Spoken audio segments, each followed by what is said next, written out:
ప్రదీప్ ఈ కమిషన్ల వ్యవహారం అనేది పూర్తి స్థాయిలో అంతర్గతంగా జరగట్లేదు. ఎందుకంటే బాధితుల సంఖ్య రోజు రోజుకు పెరుగుతున్న సిచ్యువేషన్ కనిపిస్తుంది. అంటే బహిరంగంగా ఇంత స్థాయిలో బదనాం అవుతున్నప్పటికీ కూడా అందరూ ధర్నాలు చేసేదాకా పరిస్థితి వచ్చిన తర్వాత కూడా ఇంకా సరిదిద్దుకునే ఆలోచన లేనట్టుగానే కనిపిస్తుంటే ఎట్లా అర్థం చేసుకోవాలి?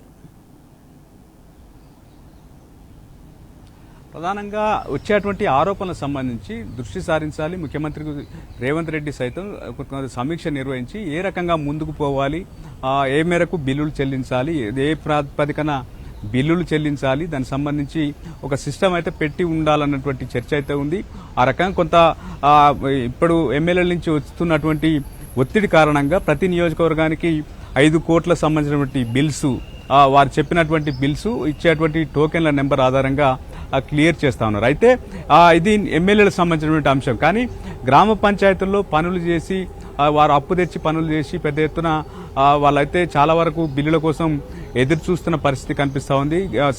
సర్పంచ్లు ఎవరైతే ఫోరం ఉందో వాళ్ళు పెద్ద ఎత్తున నిరసనలు కూడా చేస్తా ఉన్నారు. వాళ్ళు చేసింది 5 లక్షలు 10 లక్షలు ఆ రకమైనటువంటి వర్క్స్, చిన్న చిన్న వర్క్స్, దానికి సంబంధించినటువంటి బిల్స్ అయితే పెండింగ్ లో ఉంటున్నటువంటి పరిస్థితి. అయితే వారికి ఏదైతే చిన్న కాంట్రాక్టర్ల నుంచి అంటే 5 లక్షల నుంచి 10 లక్షలు ఇలా అయితే బిల్స్ ఉంటాయో వాటిని క్లియర్ చేస్తే కొంత వాటికి ఆర్థిక భారం పోతుంది. ఎందుకంటే చాలా మంది అప్పులు తెచ్చి పనులు చేసినటువంటి పరిస్థితి. ఇప్పుడు వారు సర్పంచ్ పదవి కాలం కూడా అయిపోయినటువంటి నేపథ్యంలో వారు ప్రభుత్వం పైన అయితే నిత్యం ఒత్తిడి తెస్తున్నటువంటి పరిస్థితి. మరోవైపు ఉద్యోగులకు సంబంధించి రిటైర్మెంట్ బెనిఫిట్స్, ఆ రిటైర్మెంట్ బెనిఫిట్స్ సంబంధించి కూడా చాలా మంది ఇల్లు కావచ్చు లేదా పెళ్లిలు అలా రకరకమైనటువంటి అంశాలు ఉంటాయి. వాటికి రిటైర్డ్ అయినా ఇప్పటి వరకు వారికి బెనిఫిట్స్ ఇవ్వడం లేదు. కేవలం కొద్ది మంది బడా కాంట్రాక్టర్లకు సంబంధించినటువంటి బిల్స్ అయితే క్లియర్ చేస్తా ఉన్నాయి. అంటే దాని మీద కొంత దృష్టి సారించి ముఖ్యమంత్రి రేవంత్ రెడ్డి దానికి ఒక క్రైటీరియా పెట్టుకొని బిల్లులు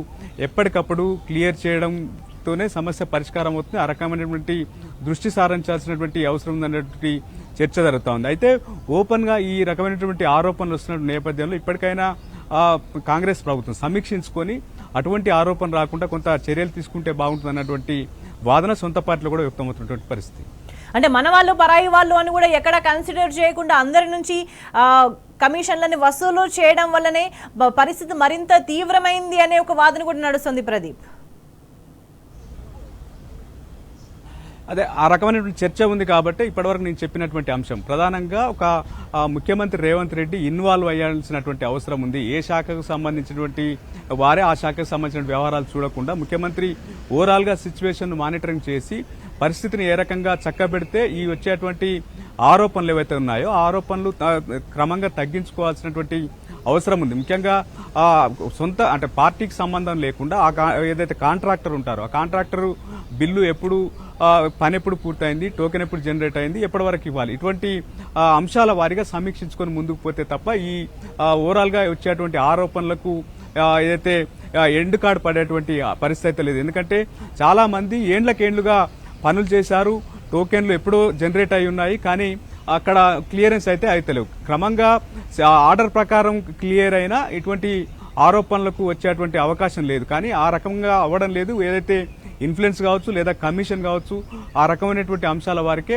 బిల్లులు క్లియర్ అవుతున్న నేపథ్యంలో మున్ముందు అటువంటి వాటికి పులి స్టాప్ పెట్టి ఓవరాల్ గా ఆర్డర్ ప్రకారం ఎప్పుడైతే ఓల్డ్ బిల్లులకు ముందు క్లియర్ చేసి క్రమంగా ఆ రకంగా ముందుకు పోతే తప్ప ఈ సమస్యకు పరిష్కారం లభించేటువంటి ఆస్కారం లేదు. ముఖ్యంగా ముఖ్యమంత్రి రేవంత్ రెడ్డి కాంగ్రెస్ అధిష్టానం జోక్యం చేసుకుని ఇటువంటి అంశాలకు సంబంధించి కొంత ఇన్వాల్వ్ అయ్యి సమీక్షించి ముందుకు పోతే తప్ప ఈ సమస్యకు పరిష్కారం లభించే పరిస్థితి కనిపించడం లేదు.